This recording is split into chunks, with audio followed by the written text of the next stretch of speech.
In this episode, we're visiting the Port Arthur Historic Site in Tasmania, Australia. Join us as we wander through the long-abandoned brick buildings and explore Port Arthur's dark past, in contrast to its beautiful location.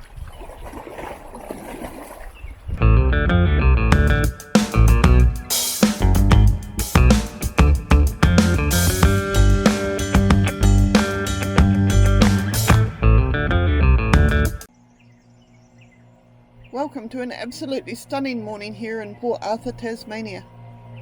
Today we are going to wander around the historic site of Port Arthur, located on the Tasman Peninsula, about an hour and 20 minutes south of Hobart.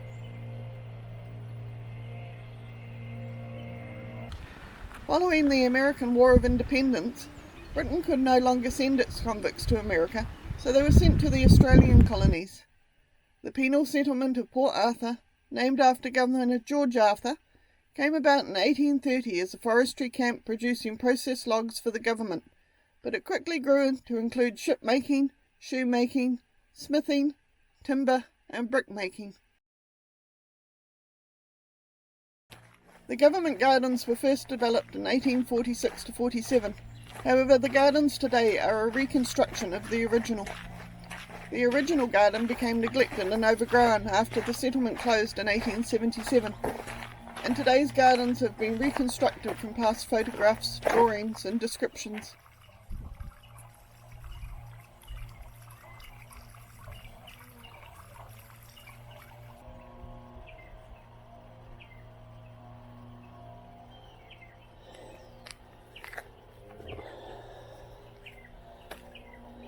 Overlooking Government Gardens is Government Cottage, built in 1836 for the head of the convict department and any visiting VIPs. The building was destroyed by bushfires in 1895 and 1897.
Religion played an important part in convict reform in Port Arthur. At compulsory services, held here each Sunday, there could be up to 1,100 people in attendance. Much of the decorative stonework on the church was crafted by boys from the boys' prison.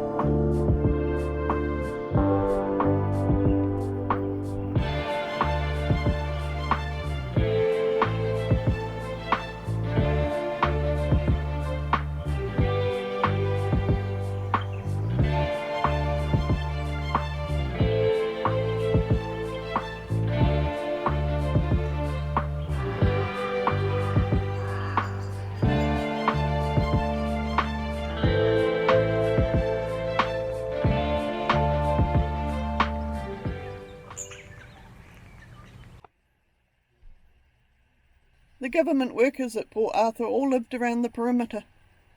You can stroll past each of the houses and enter some of them to see what it was like in the day.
The first stone was laid for the separate prison in 1848, and the much-feared prison opened in 1851, focusing on psychological punishment rather than physical punishment. Prisoners spent most of their time confined to their cells.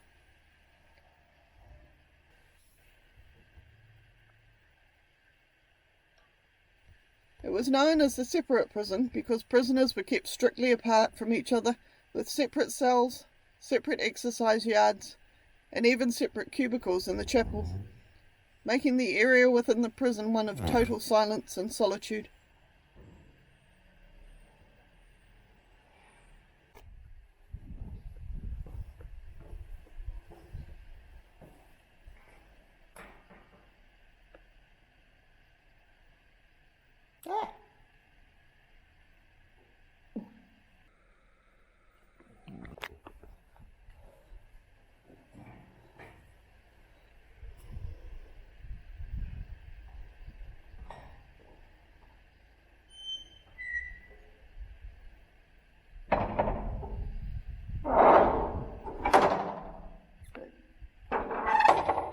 God's just locked me in.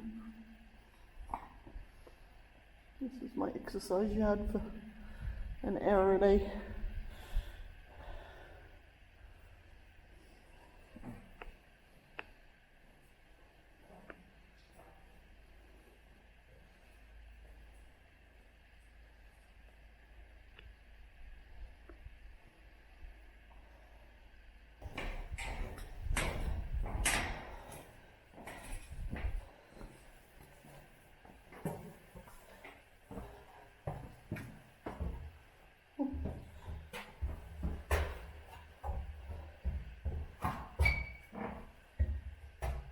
You see that? It's complete darkness. And this is the punishment cell. If you really did something bad, you'd see in here. The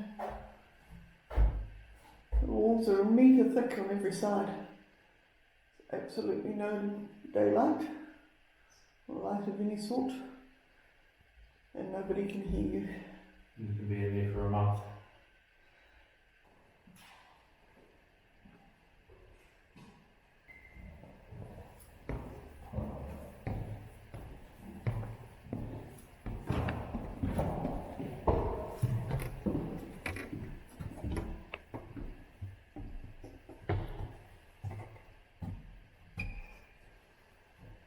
He's going to start preaching.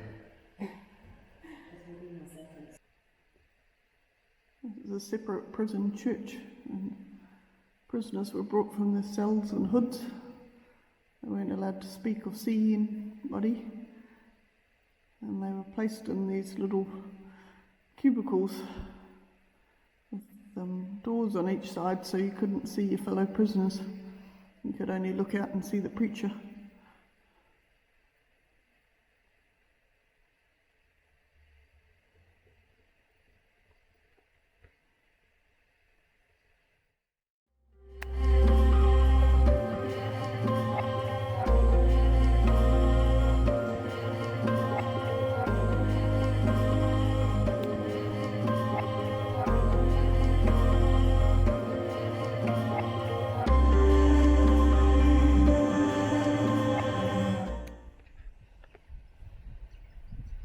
the welfare precinct, you'll find the asylum, which is now a museum and cafe, the paupers depot, and the hospital where convicts were treated for all sorts of illnesses.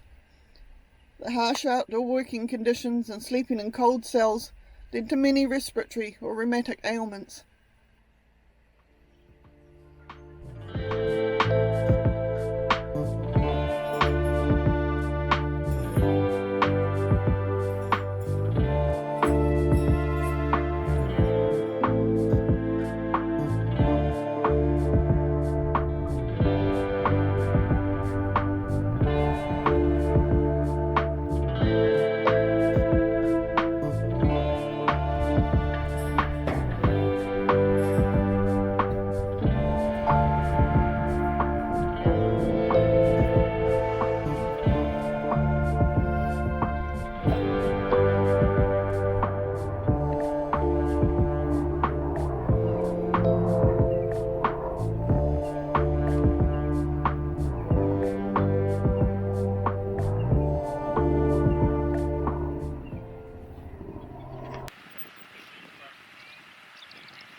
Can't take that back home.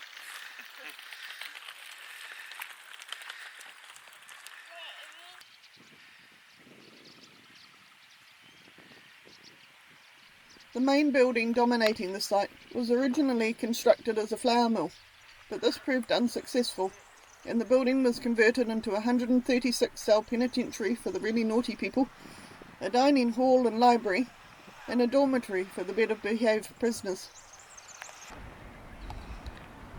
Unfortunately, these days the building is in quite a dilapidated state. It was gutted by fire in 1897, and many artefacts taken by people that used to come out and picnic here before the site was protected. Many of the bricks have been removed to build local houses and sheds. What happened? Yeah, look at this.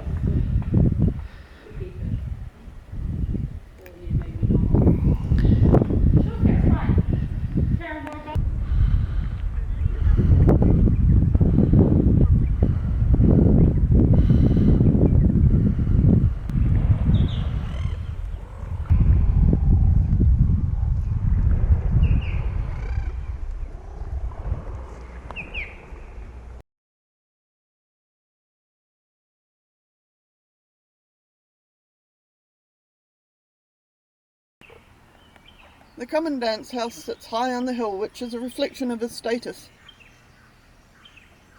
Originally, it was a small 4-bedroom weatherboard cottage, but there were many extensions and upgrades over the years.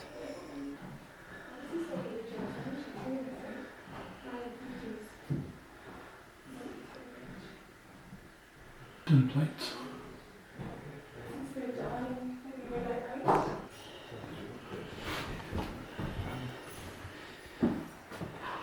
Walk-in pantry.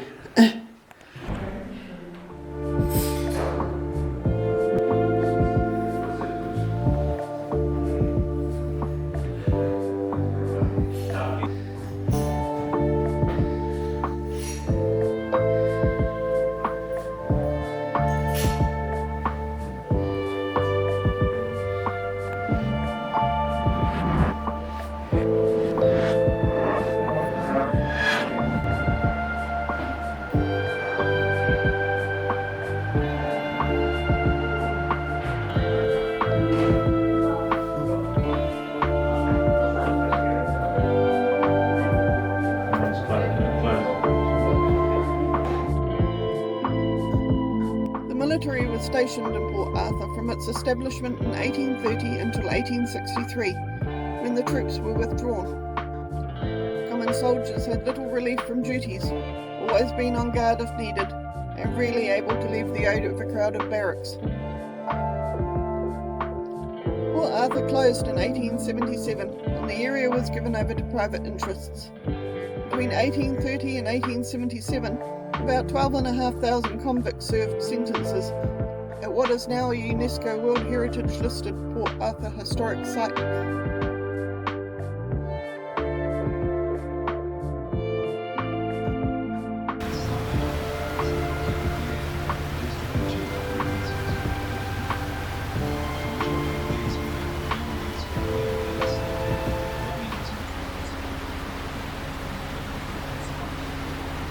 Included in your ticket price is a narrated boat tour of the harbour. It's very informative and gives you a great view of the historic site, surrounding harbour and settlement from the water. The thick forests surrounding the peninsula were a rich source of timber, and when combined with the deep harbour and rugged coast, it also made the area hard to escape, although there were several attempts. On a tiny island about a kilometre off the coast, more than 1,000 convicts, soldiers and free settlers are buried. The settlers and soldiers are buried on the higher end of the island in marked graves, while the convicts are buried on the lower end of the island in unmarked graves. You can tour the Isle of the Dead for an additional cost, and although it looks fascinating, we don't have time to go ashore today.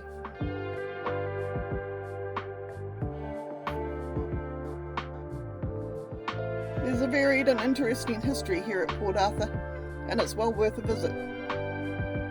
Of course, its history includes the tragic event of April 1996, and before we left we visited the Remembrance Garden and Reflection Pool.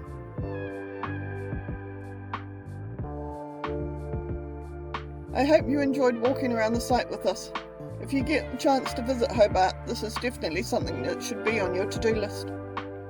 Take care, friends. We'll see you next time.